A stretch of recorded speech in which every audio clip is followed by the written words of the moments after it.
او اوس د دې پروګرام صدر او د پښتون لیک سرپرستی اعلی علي اکبر ملکن صاحب ته بلنه ورکوم چې راشي خپل کلام وړاندې کړي. علي اکبر ملکن صاحب. بسم الله الرحمن الرحیم.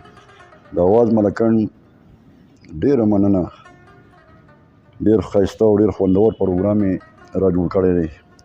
تنقیدي غونډه پکې مو شوله، اوس پکې مشاعره هم ده او خپل روایت چې کوم دی دوی ژوندي ساتي. او یقینا زه درته زړه یو خبره کوم چې دې تنظیم او دې علاقې چې کوم دی موږ د ښو شاعرانو سره چې کوم دی متعارف کړي یو او په موږ باندې ډېر درانه شاعران دې خلکو لیدلي دي.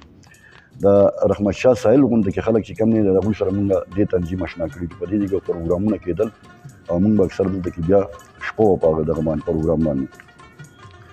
دا ما چې به ناموس خان صاحب ولیدو، اوده صاحب چې به ما ولیدو، چا د یقین وکړه چې زه به یارېدم د دوی نه، ځکه چې دوی په هغه وخت کې چې کوم دی زما نه سینیر شاعرانو او ما خو به شاعري کوله، خو داسې زیات په چې کوم دی او دا تکړه و، دا له کوټېج باندې راتلی شو، موږ نه شو راتلی. نو خدای شته بیا به زه یارېدم چې یاره دا شاعري زه کوم دا به ټیک وي او که دا به غلط وي.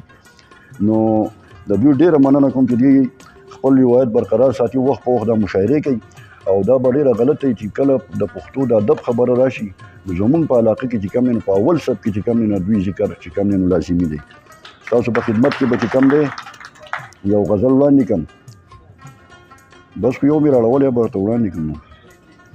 وخت د فساداتو د یلغار دی را په غاړه دی، وخت د فساداتو د یلغار دی را په غاړه دی، ژوند په ثوابونو ګناهګار دی را په غاړه دی. وخت د فساداتو د یلغار دی را په غاړه دی، ژوند په ثوابونو ګناهګار دی را په غاړه دی. او تاله مې راوړی دی یو فکر د وحدت ګوله، تاله مې راوړی دی یو فکر د وحدت ګوله، دا ولس که هر څومره تار دی را په غاړه دی. دا چې مو د ژوند د هر ارمان په خوله لاس ایښي دي، ظلم سراسر ټول د سرکار دی را په غاړه دی. او ځای چې دا وطن د بدو پیښو نه راوباسو، ځای چې دا وطن د بدو پیښو نه راوباسو، دا اوس د شاعر او ملا کار دی را په غاړه دی. ځای چې دا وطن د بدو پیښو نه راوباسو، دا اوس د شاعر او ملا کار دی را په غاړه دی.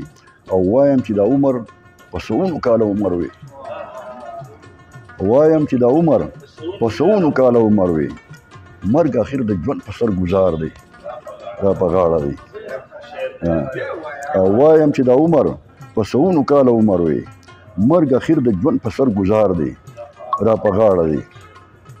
او نن ځواني کافره سبا پاکه پرشته پیری، نن ځواني کافره سبا پاکه پرشته پیری، څه خو د دې خپل زړګي ازار دی را په غاړه دی.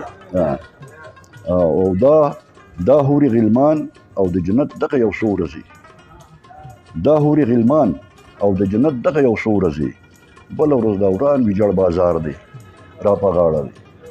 دا حورې غلمان او د جنت دغه یو څو ورځې، بله ورځ د وران ویجاړ بازار دی را په غاړه دی.